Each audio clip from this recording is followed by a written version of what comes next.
nombre del Padre, del Hijo y del Espíritu Santo. Amén. Dios te salve María, llena eres de gracia, el Señor es contigo, bendita tú eres entre todas las mujeres y bendito es el fruto de tu vientre, Jesús. Santa María, Madre de Dios, ruega por nosotros los pecadores, ahora y en la hora de nuestra muerte. Amén. Nuestra Señora Madre de la Divina Misericordia, ruega por nosotros. San Pío X, ruega por nosotros. del Padre, del Hijo y del Espíritu Santo. Amén. Muy bien, un gusto estar con ustedes, queridos fieles de nuestro priorato aquí de Bogotá. Anualmente, por lo menos, visito cada priorato para estar con los sacerdotes y con los fieles. Vamos a ver cómo están. Vengo de parte de la iglesia, por decir así, de nuestra congregación. Y esta vez me voy a quedar 15 días en el priorato. Imagínense la cara de los padres cuando se dan 15 días. El superior como tener la suegra en casa, ¿vio? Perdón. Y siempre aprovechamos para tener un pequeño contacto, aunque sea de una charlita, conferencia, que muchas veces versa sobre un tema doctrinal de actualidad, pero ahora, como es la Semana Santa, ya estamos en las puertas de la Semana Santa, de la semana más importante de todo el año litúrgico y la más bonita, no hay que perdérsela. Es más apropiado, tratar de un tema, si quieren, no tan polémico o tan doctrinal, sino más bien espiritual, que nos ayude a vivir, a participar, presenciar las hermosas ceremonias que vamos a vivir en estos días. La conferencia trata del Sagrado Corazón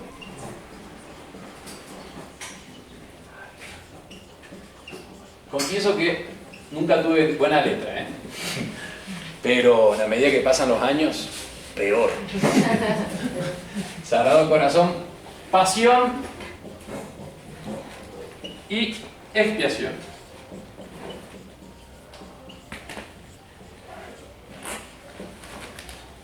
Ese sería el tema doctrinal que vamos a tratar. La devoción al Sagrado Corazón, acá en Colombia me han referido a los padres y un poco conocido a nivel latinoamericano que gracias a Dios Colombia hay una gran devoción al Sagrado Corazón de Jesús. Entonces, Sagrado Corazón. Como estamos en la Semana Santa, vamos a hablar de la pasión. Entonces, Sagrado Corazón de Jesús en la pasión. Y vamos a insistir en un punto particular que es la expiación. O sea, el pedido de perdón que hace Jesús en nombre nuestro a Dios por nuestros pecados. Porque muchas veces en la devoción al Sagrado Corazón de Jesús se insiste en el amor que Dios nos tiene. Y uno se pone, como dirán los franceses, poético, así como sensible. El Sagrado Corazón de Jesús me ama. Ok, bien.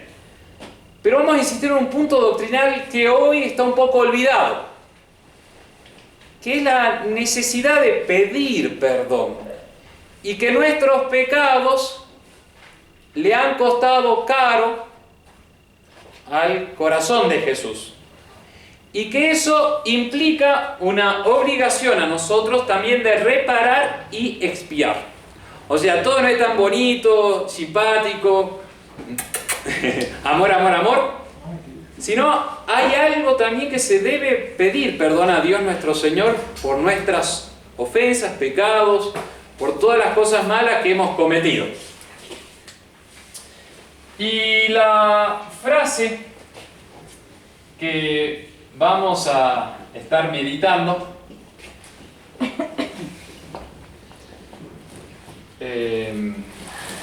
es la primera oración, si no me equivoco, la epístola del domingo que viene. Si están despiertos, y por supuesto ya han llegado, nadie llega tarde a misa, van a escuchar eso. Lo primero que va a decir el sacerdote: hoc sentite in vobis, hoc enim sentite in vobis, quod in Cristo Jesús. Es una expresión de la epístola del apóstol San Pablo a los filipenses. Cristo y eso. Abrigad en vuestros corazones, sería la traducción. Abrigad, o sea, tengan en su corazón los sentimientos de Cristo.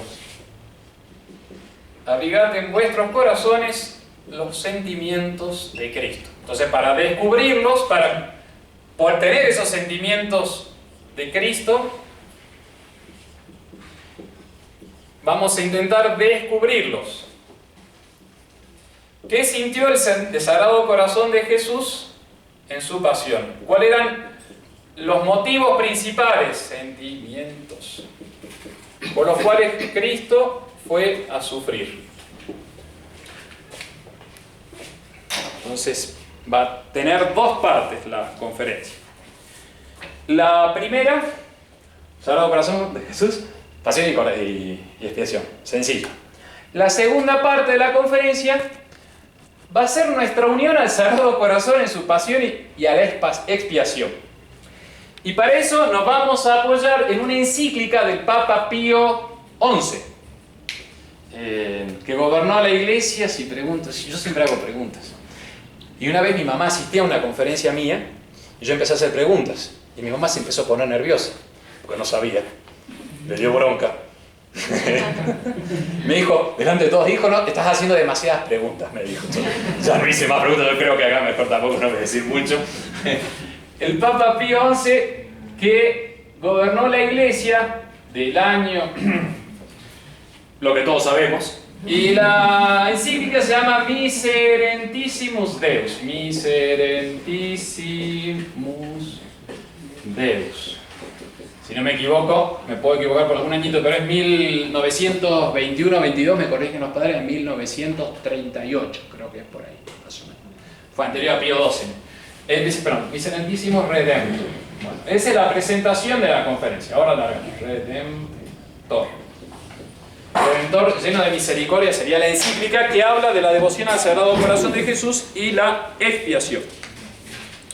Bueno, estamos viviendo los días más bonitos de toda la liturgia. Los más bonitos. La Cuaresma y la Pasión tiene un poco un aspecto triste y penitencial. En principio no hay que comer mucho y hay que hacer mortificaciones y rezar más, despertarse más temprano. Me dijeron que acá en Bogotá la gente se despierta re temprano, de hecho a las 5:30 andan los camiones. ¿Camiones se dice? No, eso es México. Sí. Los buses a todo lo que da 5:30. Eso en otras ciudades no pasa, en otros países tan temprano. Bueno, despertarse más temprano, rezar más, hacer ayuno, lo cual tiene siempre un carácter un poco y uno espera que llegue la Pascua para bien y ya tener alegría, ciertamente.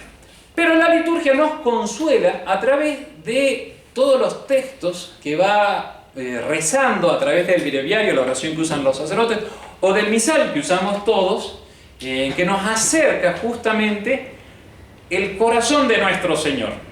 Decía este misal muy difundido en otras épocas en todos los países latinoamericanos, misal diario, muy típico de don Gaspar Lefebvre, que era un abad benedictino, si no me equivoco, hizo un misal al siglo pasado. Tiene comentarios muy bonitos y decía, ayer miércoles tenía el comentario siguiente: la Iglesia se sirve del salterio, o sea de los salmos, para descubrir los sentimientos de Cristo en la víspera de su pasión. Entonces, ya nos va adelantando. Si nosotros usamos el misal con ganas, lo traemos todos los días, empezamos a leer y pensamos que es Jesús el que está rezando, el que está rezando, diciendo esas oraciones, ya nos metemos en el corazón de Jesús. Entonces la Iglesia se sirve de los salmos para descubrir los sentimientos de Cristo. En los labios del Salvador, los cánticos de las misas en esta semana tienen particular emotividad. Todo esto se lo estoy diciendo para que preparen su Semana Santa, el jueves, viernes, sábado santo, traigan su libro, vayan leyéndolo. Van a descubrir que todas esas palabras son dichas por nuestro Salvador, nuestro amado Redentor. Ellos manifiestan la súplica y la angustia, pero aún más la esperanza y el agradecimiento. Eso me manifiesta un poquito ya los sentimientos del corazón de Jesús. De hecho, el día martes es muy fuerte el comienzo del Evangelio que rezamos en la misa, porque dicen que los judíos buscaban a Cristo para matarlo. Y por eso Jesús tenía que estar evitando la zona, la región de Judea, y tenía que andar por la Galilea. Y cuando va a Jerusalén, que era así como el corazón de la Judea, o sea, donde estaba el poder, que luego lo va a terminar matando, él tiene que ir como de incógnito, sin llamar mucho la atención, sin levantar la perdiz, porque estaba en riesgo su vida. Entonces, cuando uno se pone al lado de nuestro Salvador, que era Dios, que tenía el poder de aniquilar a sus enemigos, pero que también era hombre, y que él voluntariamente va a aceptar su pasión. Entonces ya sabe cómo lo van a matar, lo van a descuartizar. Entonces uno se pone al lado del corazón de nuestro Señor, y ustedes imagínense que hay alguien que ustedes saben que lo va a matar, y Jesús sabe que lo van a matar.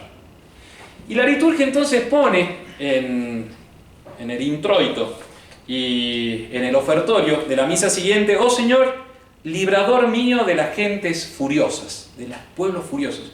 Señor, librador mío, que me puedes librar. Líbrame, oh Dios mío, del poder de mis enemigos. Es espectacular. Si uno reza la misa con esas oraciones, ya está poniéndose al lado del corazón de Jesús. Ya está abrigando los corazones de nuestro Salvador. Esto es de esta semana. Pero nos vamos a centrar en la Semana Santa, que comienza el domingo próximo, que es el Domingo de Ramos. Los más espectaculares de todo el año litúrgico. Realmente son una chulada, dirían en México. ¿Se dice acá chulada? No. Vos me doy. Son muy bonitos, una cosa, pero hay una sabiduría, por eso da un poco de bronca todo lo que hizo el modernismo, que tiró al diablo todos los libros, así, los libros antiguos, que tenían una sabiduría.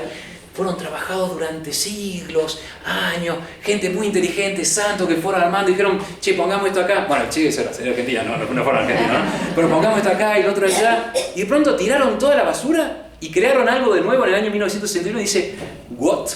Diciendo, ¿cómo? No puede ser. No puede ser. Bueno, entonces, el Domingo de Ramos ya es el comienzo de la gran semana, de la más bella de todas. Bien. ¿Cómo comienza el Domingo de Ramos? Con la entrada triunfal de nuestro Señor, todo lleno de gloria. Es muy casi victoriosa la primera parte de la ceremonia del Domingo de Ramos, pero cuando entran a la iglesia, el sacerdote venía con ornamentos rojos y de pronto la iglesia le manda a ponerse ornamentos morados, que es penitencia, tristeza.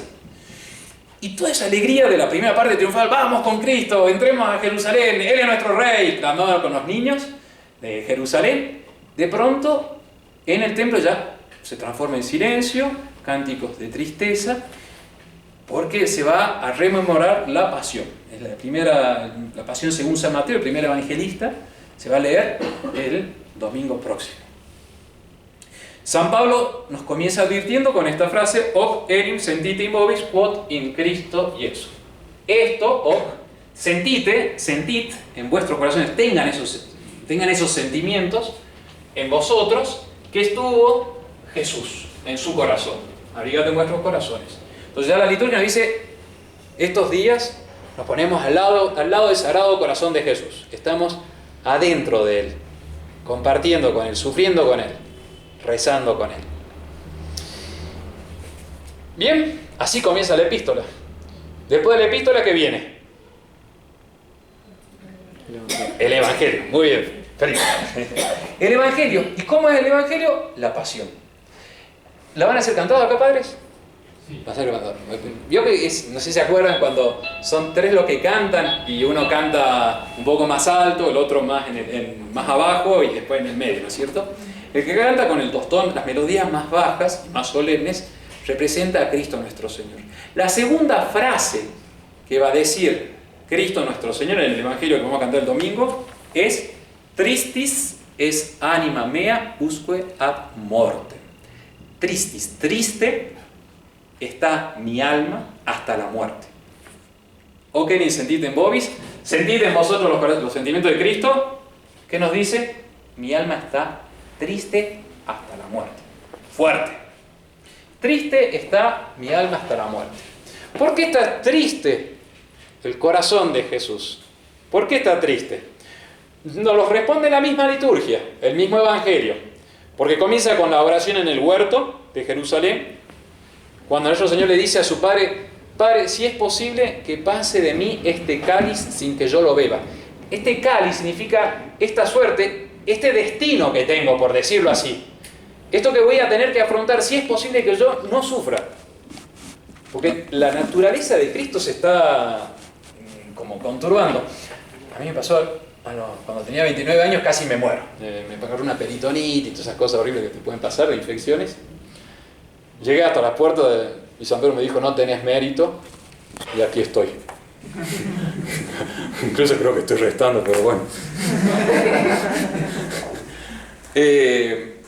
Cuando uno está cerca de que la ve cerquita la muerte, mira que yo había predicado los retiros de San Ignacio: muerte, juicio, infierno, misericordia, todo. Pero cuando estás ahí, y hay como la naturaleza se empieza a echar para atrás cuando está cerquita. Jesús tuvo eso, es clarísimo. Transpiró sangre, porque sabía que se le venía una muerte muy cruenta, tremenda. Entonces nuestro Señor dice: si es posible que pase a mí este cáliz. Nuestro Señor también experimenta ahí la soledad, porque sus discípulos, los más queridos, esos tres que Él los acercó cerquita donde Él estaba en la agonía, se estaban durmiendo.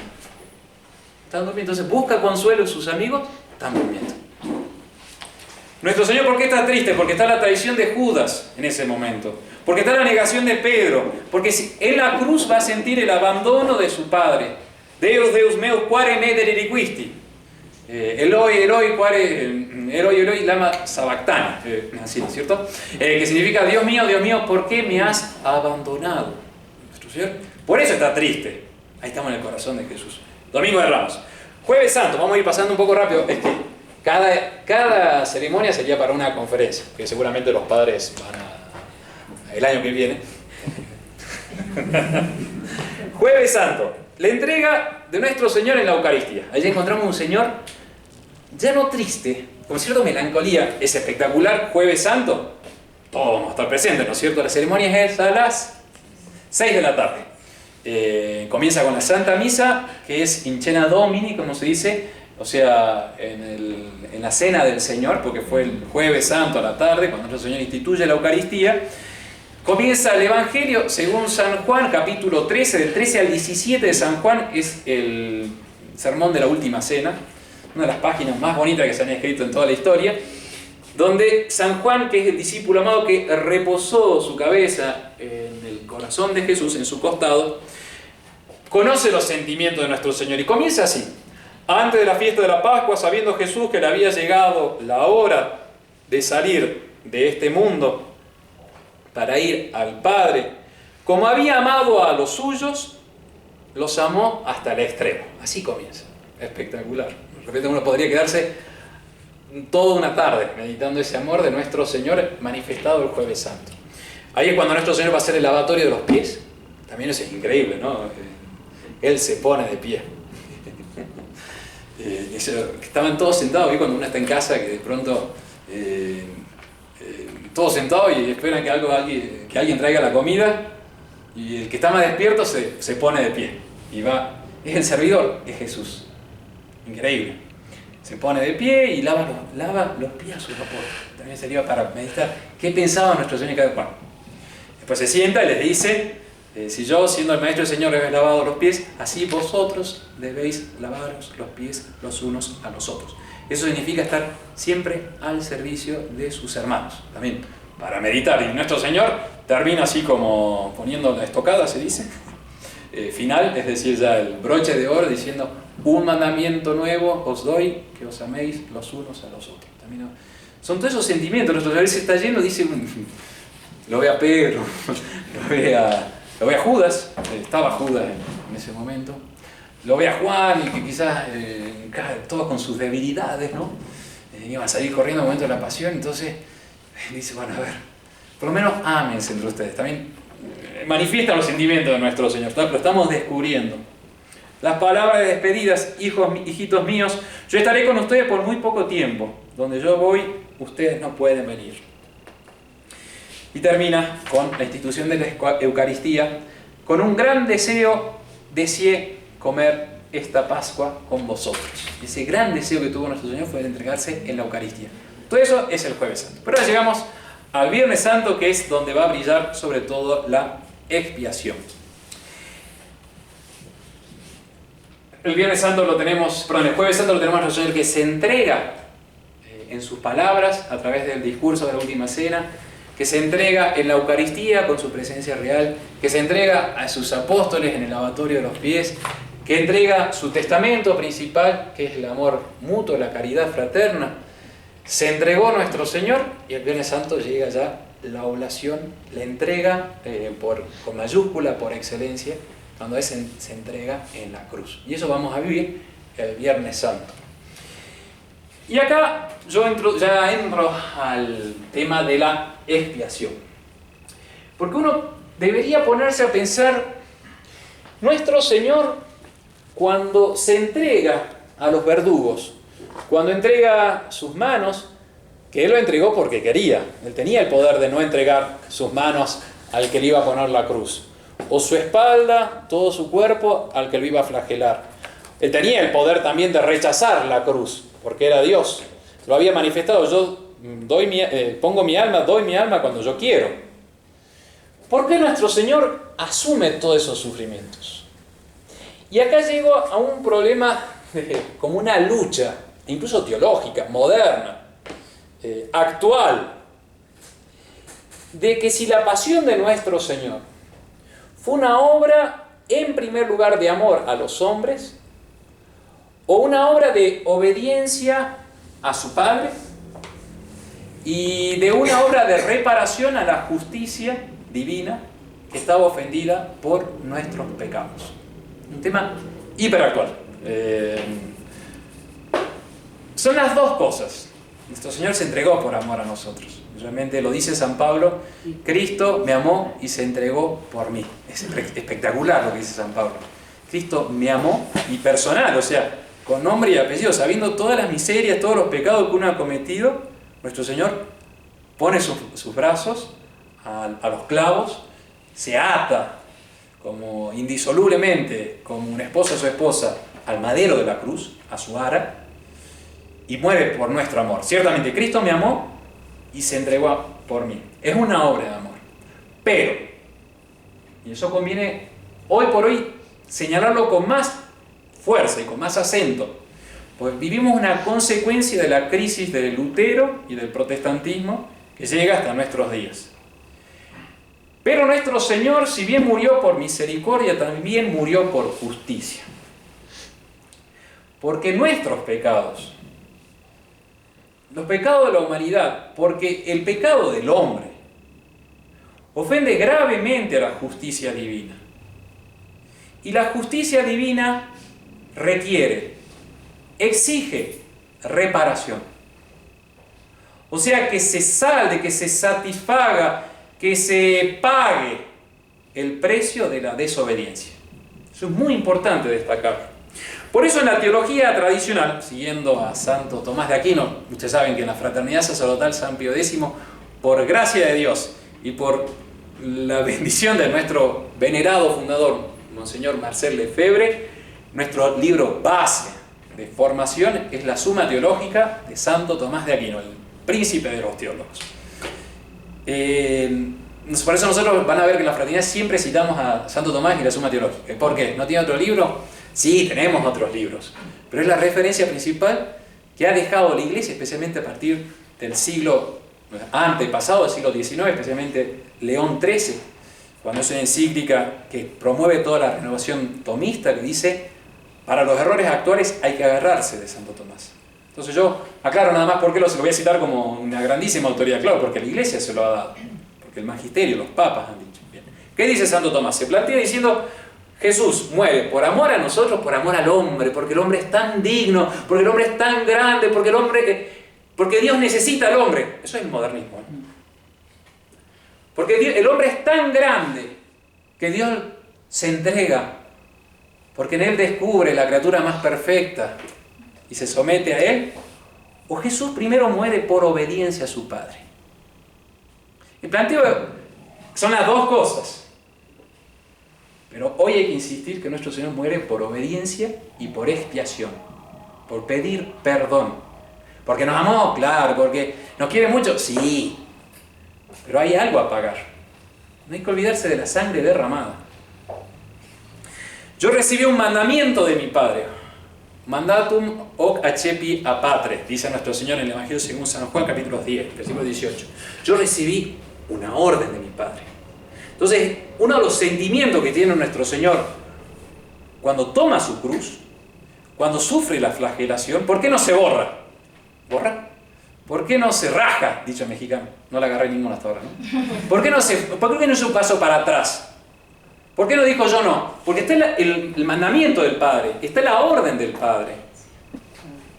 Yo recibí un mandamiento de mi Padre, yo recibí una orden de mi Padre. Un aspecto del corazón de Jesús que no conviene olvidar. Nuestro Señor muere por obediencia. San Pablo va a decir, factus es obediens usque ad mortem, mortem autem crucis. Lo vamos a repetir mucho los sacerdotes que rezamos, tenemos gracias, la dicha de poder rezar todo el breviario. Y en algunos privados se tiene la dicha, cuando me hace sacerdotes, de cantar el oficio de tiniebla. Es espectacular. El oficio de tiniebla en México, el oficio de tiniebla es el libro de Maitines, lo que rezan los sacerdotes de la mañana, es el breviario, los salmos con lectura de los santos, en que la Semana Santa dura mucho más. De hecho, el oficio puede durar de 2 horas a 3 horas, 2 horas y media más o menos de canto. Era espectacular. Uno queda con reminiscencia del seminario, acá los más jovencitos. Llega el oficio de tiniebla y dice, estoy solo acá rezando. Porque cuando se cantaba, imagínense 30, 40 voces cantando eso, con los cánticos, además son los más bellos de todo el año. En México teníamos la dicha que había varios sacerdotes que sabían cantar, porque no saben cantar mejor. Calladito y en silencio, ¿no? Y era impresionante. El Viernes Santo era entrábamos a las 8 de la mañana a la iglesia y salíamos recién a las 8:30 de la noche sin parar todo el día, confesiones, canto de tiniebla, Via Crucis, en el oficio de la comunión, todo espectacular, pero era lo más bonito. Me quedó el recuerdo de eso, especialmente un día que hubo un temblor. Estábamos medio a cantar y de pronto digo, esto del ayuno me está afectando, ¿no? Veo que se me mueve un poco el libro, decía yo. Voy a tener que comer después del oficio de tiniebla, porque y de pronto veo, y se estaba moviendo todo. La gente empezó a llorar un poquito, nosotros seguimos cantando porque no sabíamos qué hacer. Y después se calmó todo, un pequeño temblor que había pasado. Nuestro Señor entonces tiene como ese mandamiento de Dios que lo va a llevar a morir por obediencia. Y es lo que cantamos en el oficio de tiniebla. Se hizo obediente hasta la muerte y muerte de cruz. Se hizo obediente hasta la muerte. Entonces acompañemos al corazón de Jesús obedeciendo a su Padre, no echándose para atrás. Otro aspecto que tiene el corazón de nuestro Señor el Viernes Santo es el de entregar su sangre como redención para nuestras almas. Nuestro Dios nos podría haber perdonado gratis. Nos podría haber perdonado solo de palabra, Dios Padre, por nuestros pecados. Sí, lo podría haber perdonado así, pero no quiso. Dios no quiso perdonar al hombre sin el derramamiento de sangre. Es muy fuerte lo que estoy diciendo. Repito, es como una cosa que hoy por hoy, con todo el modernismo, la mente sentimental y de exaltar al hombre y decir que el hombre es todo y los derechos del humano, y lamentablemente la misma doctrina modernista que repiten muchas veces en las iglesias va por ese lado. Decir que repetir la frase de San Pablo que no hay perdón si no hay efusión de sangre suena un poco hasta escandaloso, cruento, cruel, desagradable a la sensibilidad moderna. Recordar que no ha habido perdón, no habría habido perdón si no hubiese habido derramamiento de sangre. Entonces nuestro Señor Jesucristo, cuando fue flagelado, cuando fue crucificado, cuando expiró en la cruz derramando hasta su última gota de sangre, sabía que esa sangre era para pedir perdón al Padre por nuestros pecados y así realizar la redención. Su sangre era el precio de nuestra salvación. Entonces, recordad esa frase, sin el derramamiento de sangre no hay perdón, no hay salvación. Nuestro Señor entonces también realiza por la propiciación. Hacer propicio significa calmar la ira. Propiciar, hacer favorable, hacer aceptable. De ahí San Pablo va a decir que lo puso a Jesús como propiciación. Propiciación, o sea, fue el elemento que muriendo la justicia divina fue calmada. La justicia divina que iba a arrojar su brazo castigador por nuestros pecados, destruir la humanidad, condenarla para siempre al infierno, sin posibilidad de salvación de nadie. Esa justicia se paró porque vio en la hostia sin mancha la víctima inmaculada, Cristo Jesús, el Cordero sin mancha, que murió por nuestra salvación. Por eso que hay una lucha entre misericordia y justicia, podríamos decir. Dios podría haber perdonado de sola misericordia, pero no lo quiso. Pidió justicia. Y por eso su Hijo murió en la cruz. Ni a su propio Hijo lo perdonó, va a decir San Pablo. Ni a su propio Hijo lo perdonó. Si bien Él exigió la justicia, la misericordia de Dios y su sabiduría estuvo que Él mismo nos dio la redención, la propiciación. Nos dio la sangre de la redención. Nos exigió, pero por el mismo lado nos dio al Redentor. Ahí está donde brilla la misericordia. Yo les decía que esto importa mucho señalar en nuestros días, por este acento que se pone actualmente en el hombre. Yo repito, son textos del Concilio Vaticano II, textos incluso actuales que salen de la autoridad, que van a insistir sobre el amor que Dios tiene al hombre, sí, pero es un acento en su misericordia y en su amor que puede obviar y callar, silenciar el problema de la justicia. Y eso es un problema que viene del protestantismo, de Lutero. También hago una mención muy corta a la devoción moderna de Jesús de la Divina Misericordia, que está difundida en todos nuestros países latinoamericanos, en Europa también. Sin ponernos la fraternidad, ustedes saben que guarda una distancia de esa devoción porque ha sido por lo menos muy instrumentalizada para una visión más tendiendo a la misericordia protestante que a la católica. ¿Cuál va a ser la concepción protestante de la misericordia? Que vos sos, bueno, que uno puede ser lo peor de todo, en Argentina digamos, puede ser re miserable, re pecador, pero pecador malo, así, no sé, como un Hitler, no sé cómo decir. Bueno, pero Dios va a tener misericordia, no importa que cambie o intenta cambiar, pero Dios te perdona lo mismo. Y no es así, eso es como lo que decía Lutero, peca con ganas, pero cree con más ganas. Mientras más fe tengas en Dios, aunque peques horrible, Dios te va a perdonar. Es la fe sin obras, todo ese problema de la justificación. Entonces, ese concepto se está difundiendo hoy, lamentablemente, en muchos ambientes católicos. Entonces, aunque seas un divorciado, vuelto a casar y sin ningún deseo de salir de tu estado de pecado, podés comulgar. Es consecuencia directa del razonamiento de Lutero, más o menos va por ahí. Por eso que hay que insistir en el tema de la justicia y de la reparación. Muy importante en nuestros tiempos. El corazón de Jesús, entonces, el Viernes Santo, va a tener en su corazón, va a abrigar el sentimiento de expiación. O sea, Él sufre para pedir perdón a su Padre por nuestros pecados. El Papa Pío XI, en el año 1928, cuando publica esta encíclica, esta carta pastoral, con mucha autoridad, Miserentissimus Redemptor, todas las encíclicas tienen como nombre en latín las primeras palabras del texto latino. Entonces, Redentor de gran misericordia sería, de Pío XI. Trata esta encíclica de la expiación debida al corazón de Jesús. Y ahí pasamos a la segunda parte de la conferencia.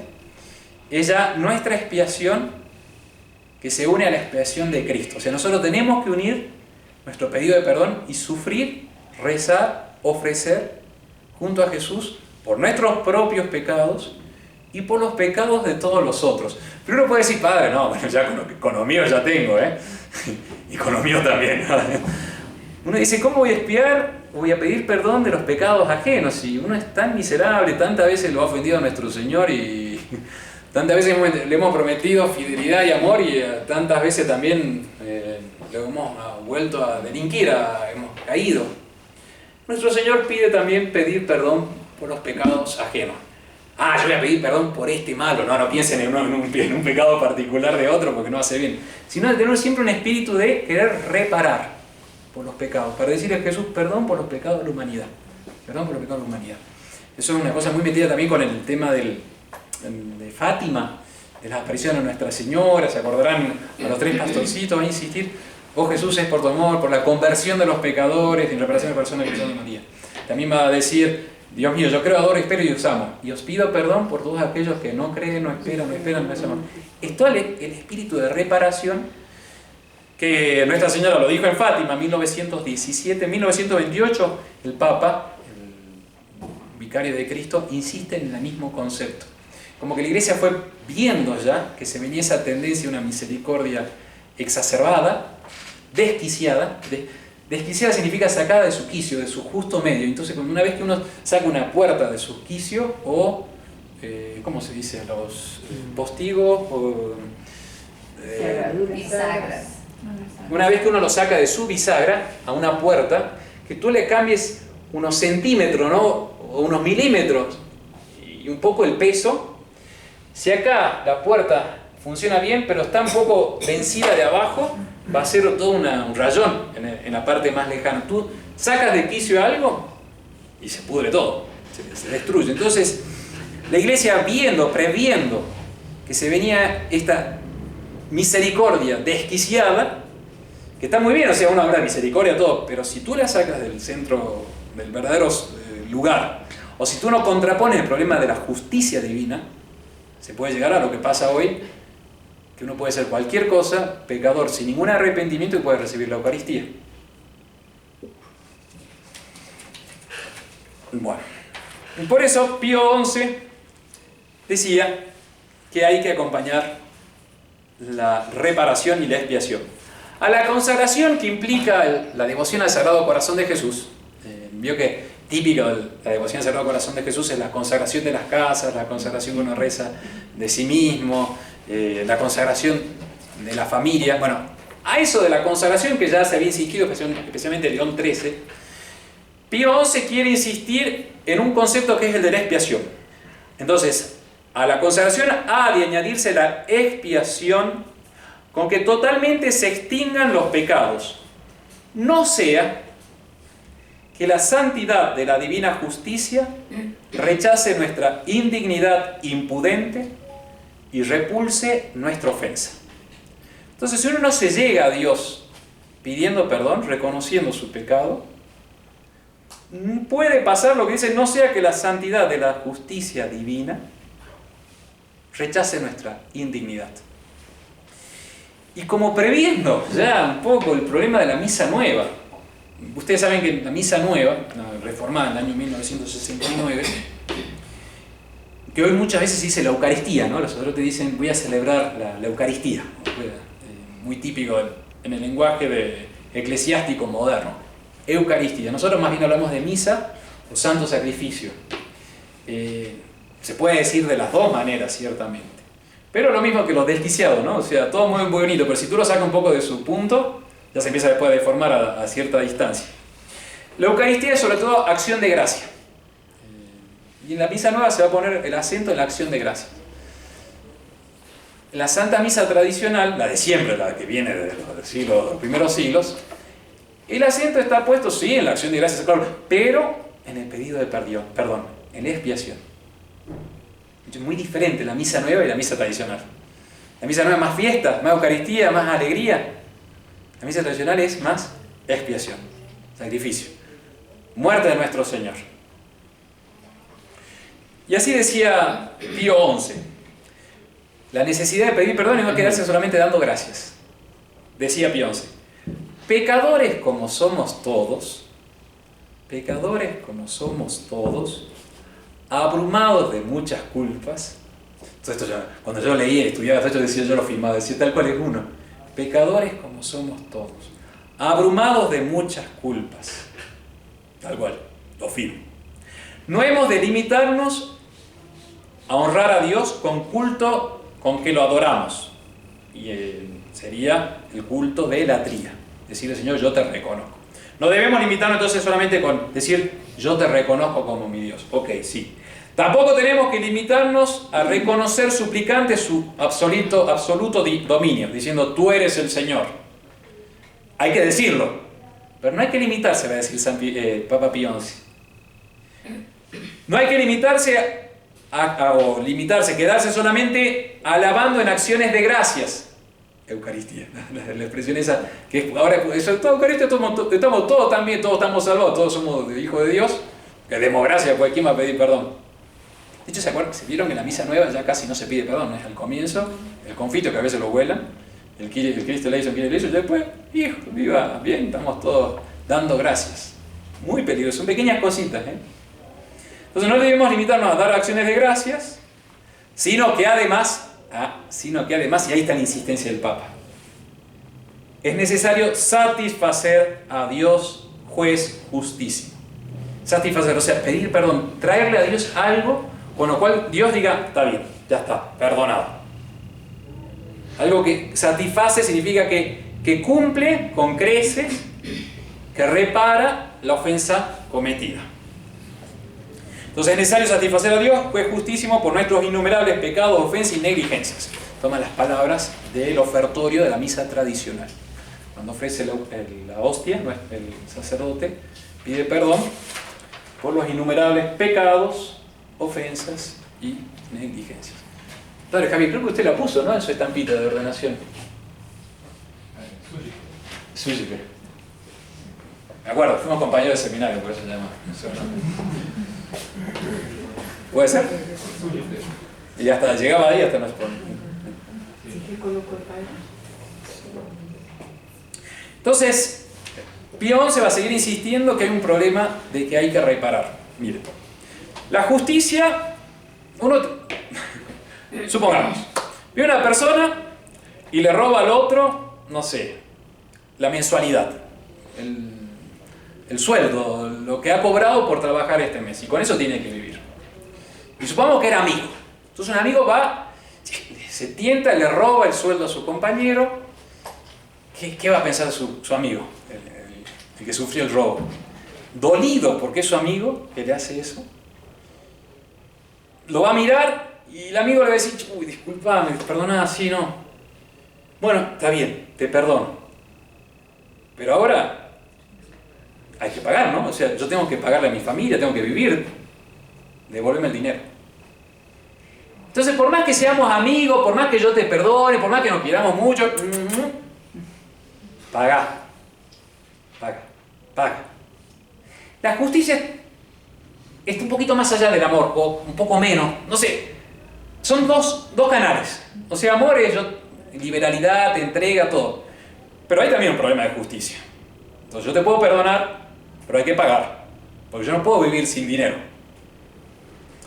Otro ejemplo.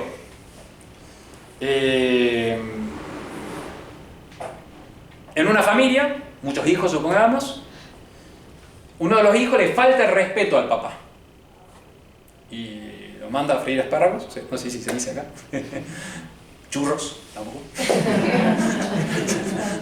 O sea, le falta el respeto. ¿Y el papá qué va a hacer con el hijo? No, se enojará un poco, ¿no? Estamos hablando entre hombres. Pero al fin y al cabo es el hijo. Y, bueno, un padre siempre perdona a un hijo. Pero le va a decir, mira, hijo, tú faltaste gravemente a la autoridad, al respeto. Entonces te pido que delante de tus hermanos pidas perdón. Porque hay que reparar, o sea, hay un problema. Yo te quiero mucho, ya está, me olvido. Pero hay un problema de justicia, o sea, hay un problema de bien común. Ese es el problema de los pecados, que se ha olvidado, el modernismo ha olvidado. Entonces Dios me quiere, Dios me ama, Dios me perdona, sí. Pero hay un problema de que hay que pagar nuestros pecados. Lo hizo ya, entonces, el Sagrado Corazón de Jesús. Él fue el que reparó la justicia. Porque si uno lo piensa delante de Dios, ¿cómo podemos nosotros, gusanos, hormigas, seres ante Dios, ante la infinitud de Dios, ante su grandeza, ante su poder, ante su santidad, cómo podemos nosotros, gusanos, que hemos osado cada uno de nosotros, mientras más gracias ha recibido, mayor es el pecado en cierta manera, o más le duele al corazón de Jesús? ¿Cómo vamos a ser nosotros, gusanos, que hemos levantado nuestra mano delante de su divina majestad, ofendiéndolo sin reconocer que Él es nuestro Dios, nuestro último fin, nuestro bien supremo, el Dios y Creador, el fin de nuestras vidas, el legislador, nuestro juez? ¿Qué le podemos decir? Y ahí todo, violín en bolsa. ¿Violín en bolsa? O sea, no podemos decir nada. No podemos hacer nada. Es un problema grave del pecado del hombre. Porque uno rompe muy fácilmente el jarrón, los platos, ¿no? Pero después, ¿cómo lo vamos a reparar? No podemos. Y ahí Pío XI, viene el consuelo del Sagrado Corazón de Jesús. Dice: ninguna fuerza creada era suficiente para expiar los crímenes de los hombres. Ya está, ya. También firmamos con: ninguna fuerza creada era suficiente para expiar los crímenes de los hombres, nuestros crímenes, nuestras ofensas, nuestra falta de respeto a nuestro Señor, nuestras infidelidades. Ninguna fuerza creada, si el Hijo de Dios no hubiese tomado la humana naturaleza para repararla. Es preciosísimo. Entonces, si no venía Jesús y Él mismo llevaba en sus hombros nuestras iniquidades, el peso de nuestros pecados, como dice el profeta Isaías, si el Padre no ponía en Él toda nuestra malicia, y si en ese madero bendito de la cruz no se descargaba la divina justicia, si no había esa cruz, si no había redención, no estaríamos salvados. Pero ahora justamente lo que hemos ofendido a Dios, como tenemos esa expiación que es la de Cristo, uniéndonos a ella, uniéndonos a la cruz de nuestro Señor, podemos pedir perdón a Dios. Necesario es olvidar nunca que toda la fuerza de la expiación pende únicamente del cruento sacrificio de Cristo. Por eso los santos han sido unos enamorados de la pasión de nuestro Señor, de la cruz. Es uno de los grandes testamentos que nos ha dejado nuestro venerado fundador, Monseñor Lefebvre, de amar el sacrificio de la cruz, de amar la misa, porque de ahí depende todo. O sea, Monseñor Lefebvre nos decía: con que usted diga la misa de la manera más santa que pueda, ya está. Aunque estén encerrados en una prisión por el poder mundial, aunque estén encerrados porque no permiten su apostolado, si ustedes dicen la misa, ya está. De ahí depende la salvación de la humanidad, de los hombres.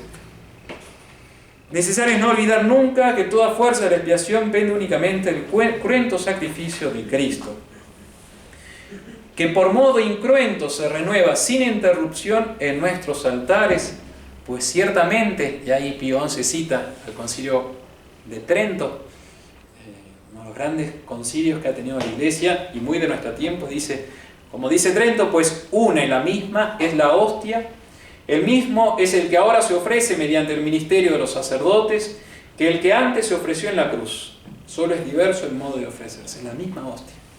Misterio de la fe, ¿no?, que tenemos ahí. ¿Y qué va a hacer el pueblo cristiano? ¿Qué vamos a hacer nosotros? Unirnos a ese sacrificio de Cristo, a nuestro Señor en la misa. Por eso, acá yo los felicito, mis queridos fieles, la devoción que ustedes tienen a la Santa Misa, el esfuerzo que hacen a veces despertarse hiper temprano o acostarse hiper tarde, pero para venir a la Santa Misa. Es la manera en que el alma cristiana se une al sacrificio de Cristo. Pío XI va a insistir en esa necesidad de unir las almas a la expiación de nuestro Señor. Las almas cristianas deben unirse a la expiación de Cristo. Ellas están llamadas a sufrir con Cristo en reparación. Cuando tienen algún problema, lo que sea, sufrir con Cristo. Es la doctrina de Trento que advirtiendo de los errores de Lutero, enseñaba que la justificación requiere participación en las obras de Cristo, es decir, un movimiento de la voluntad humana por el cual consiente la obra redentora.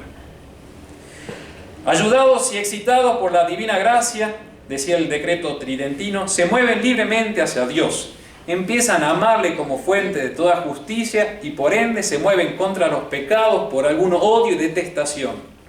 Esto es, por arrepentimiento, al tiempo que se proponen empezar vida nueva y guardar los mandamientos. Esto es quizá a insistir contra el modernismo. O sea, el que se convierte, ahí tiene que haber un movimiento en contra del pecado, un odio, dice el Concilio Tridentino, y un deseo de comenzar una vida nueva y guardar los mandamientos. Y ahora cito a Pío XI, aunque la copiosa redención de Cristo sobreabundantemente perdonó nuestros pecados, por la disposición de Dios, por la cual quiere que nuestra carne se complete en la pasión de Cristo, por su cuerpo que es la Iglesia, aún las oraciones y satisfacciones que Cristo ofreció a Dios en nombre de los pecadores, aún a ellas podemos y debemos añadir también nuestras oraciones y satisfacciones. Entonces, no hay que hacer, o sea, para mantener ese espíritu de expiación y reparación, hay que unirse a la oración y satisfacción que ofreció nuestro Señor. El Papa Pío XI también dice, ya voy concluyendo, hace un resumen de cómo podemos unirnos a la Santa Misa para expiar junto con Cristo nuestros pecados y los ajenos. Decía el Papa, lo tengo en latín y lo tenía también en español, pero no lo encuentro. Acá está. No está acá. No cita. Llevando a nuestro cuerpo la mortificación de Jesús y con Cristo sepultados y plantados, crucifiquemos nuestra carne con sus vicios y concupiscencias. Crucifiquemos nuestra carne con sus vicios y concupiscencias, huyendo de lo que en el mundo es corrupción de concupiscencias. Esa era una de las frases. Y la otra, que está en latín, lo voy a leer en latín. Nuestra oblación y nuestro sacrificio responderán de una manera más perfecta al sacrificio del Señor cuando crucifiquemos nuestro amor propio. Entonces todas las cositas, todos los problemas de familia, ¿vio? Que uno está con bronca, que le dijeron esto, lo otro, el amor propio, ¿vio? En la misa. Entonces, cuando crucifiquemos, más nos uniremos al sacrificio de Cristo, pues mejor crucifiquemos nuestro amor propio y nuestras concupiscencias e inmolemos nuestra carne con esa crucifixión mística de la cual habla el apóstol San Pablo.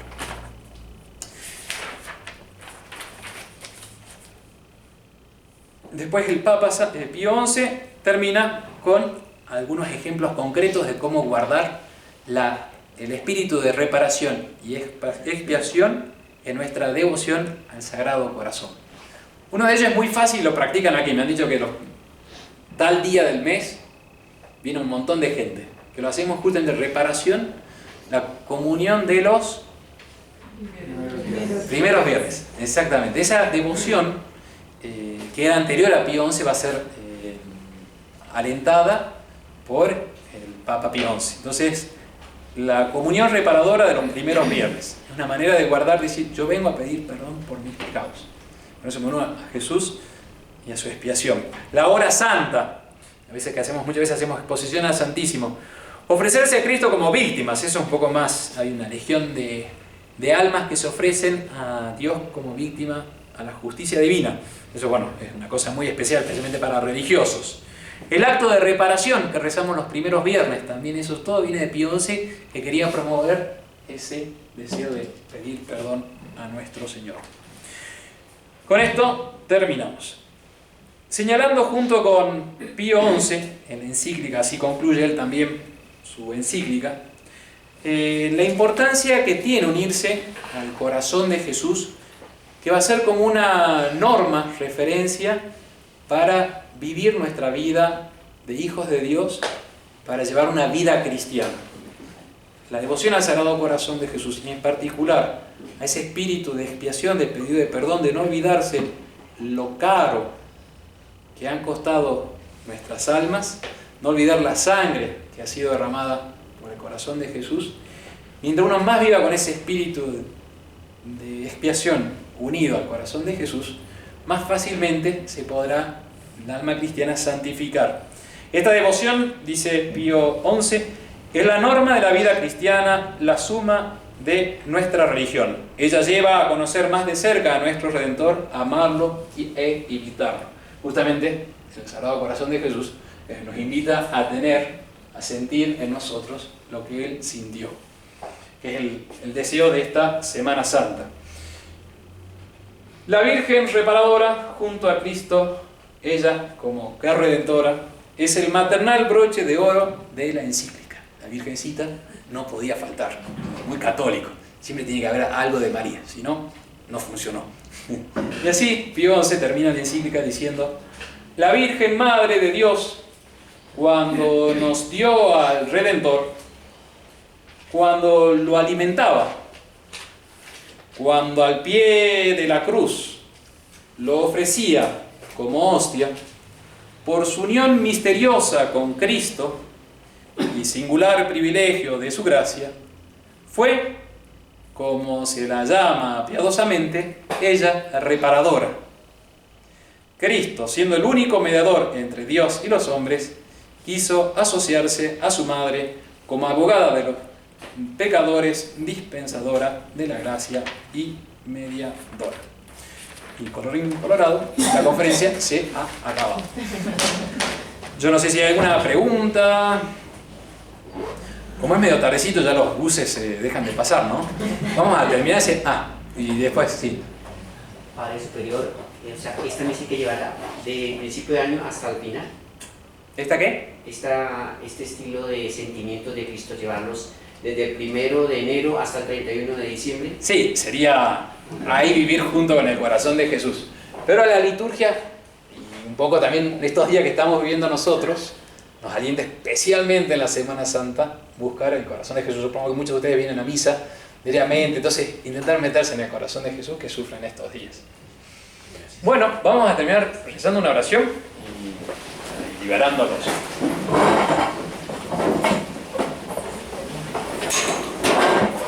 Padre, del Hijo, del Espíritu Santo, amén. Dios te salve María, llena eres de gracia, el Señor es contigo, bendita tú eres entre todas las mujeres, y bendito es el fruto de tu vientre, Jesús. Santa María, Madre de Dios, ruega por nosotros pecadores, ahora y en la hora de nuestra muerte. Amén. Sagrado Corazón de Jesús, En vos confío. Dulce Corazón de María, Sea la salvación del alma mía. en nombre del Padre, del Hijo y del Espíritu Santo. Amén.